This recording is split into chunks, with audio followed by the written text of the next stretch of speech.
When an innocent woman seeking refuge becomes the victim of senseless violence, it exposes the darkest failures of our society. But here's where the political firestorm begins. Former President Donald Trump has unleashed a fierce demand for capital punishment following the brutal murder of a young Ukrainian woman on Charlotte's public transit system. In a characteristically explosive social media declaration this Wednesday, Trump labeled the accused killer an animal and insisted he should face a swift trial followed by execution. The animal who so violently killed the beautiful young lady from Ukraine, who came to America searching for peace and safety, should be given a quick, there is no doubt, trial and only awarded the death penalty. There can be no other option, Trump proclaimed in his post. The tragic victim at the center of this controversy is 23-year-old Iryna Zarutska, whose life was cut short in what officials are calling a completely random act of violence. The alleged perpetrator, 34-year-old Decarlos Brown Jr., was apprehended on August 22nd and now faces federal charges that could indeed result in the death penalty, according to the U.S. Attorney's Office for the Western District of North Carolina. But here's where it gets controversial. This wasn't just any violent crime. Federal prosecutors have filed charges under a statute covering acts that cause death on mass transportation systems, specifically because they want the option to seek capital punishment. This brutal attack on an innocent woman simply trying to get to her destination is an attack on the American way of life, declared U.S. Attorney Russ Ferguson during Tuesday's announcement. Of course, crimes like this affect the victim the most. Iryna deserves justice, and we will bring justice to her and her family. Zarutska had fled the war-torn landscape of Ukraine, where she had been living in bomb shelters, desperately seeking the peace and safety that America promised. Instead, she encountered the very violence she had traveled thousands of miles to escape. And this is the part most people miss. The attack was completely unprovoked. Surveillance footage and witness accounts confirm that Brown and Zarutska had zero interaction before the stabbing occurred. She had simply finished her shift at a local pizzeria, sent her boyfriend a text saying she'd be home soon, and boarded the Lynx Blue Line for what should have been a routine commute home. The chilling details from the federal affidavit paint a picture of calculated brutality. Zarutska took an aisle seat directly in front of Brown, who was wearing an orange sweatshirt. For approximately 4.5 minutes, the train traveled normally. Then, without warning or provocation, Brown retrieved a knife from his pocket, unfolded it, paused momentarily, stood up, and struck the unsuspecting young woman 3 times. Zarutska was declared dead at the scene, while her loved ones grew increasingly worried. When she failed to arrive home at the expected time, her phone's location tracking showed she remained at the train station, leading her family to rush to the scene only to discover the devastating truth. Ferguson has characterized the incident as a terroristic act and personally contacted Zarutska's mother and uncle to inform them of the federal charges.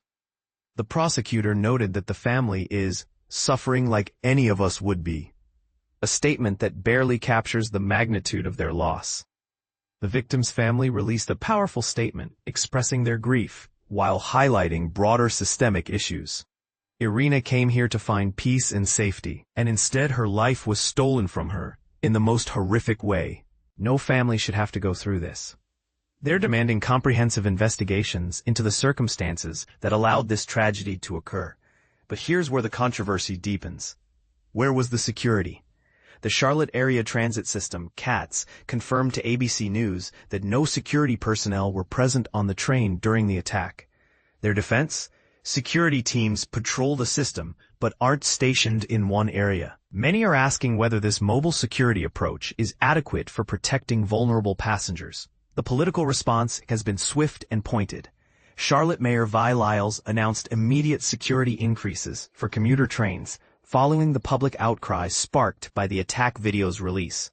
However, U.S. Transportation Secretary Sean Duffy went further, launching an investigation into the city's failure to protect Zarutska and declaring, if mayors can't keep their trains and buses safe, they don't deserve the taxpayers' money. North Carolina Republicans held a press conference Wednesday with several officials calling the attack 100% preventable and a crucial wake-up call for Charlotte.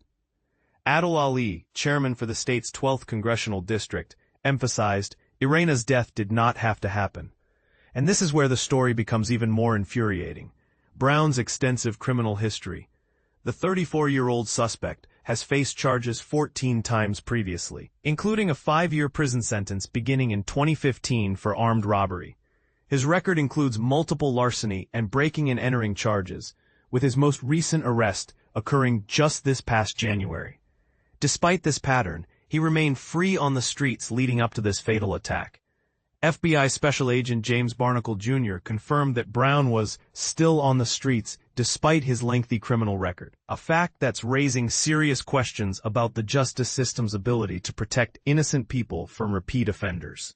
In a touching tribute to their daughter's love for America, Zarutska's family has decided to bury her in the United States, despite outreach from the Ukrainian embassy. "No, she loved America. We will bury her here," the family told Ferguson, a decision that speaks volumes about both their loss and their faith in the country their daughter believed in. Brown's next court appearance is scheduled for September 19th, though it remains unclear whether he has secured legal representation. North Carolina Republicans have announced plans for a candlelight vigil honoring Zarutska's memory on September 22nd at 8 p.m., providing the community an opportunity to come together in remembrance of a life taken too soon. The family's final statement captures the universal fear this tragedy has created.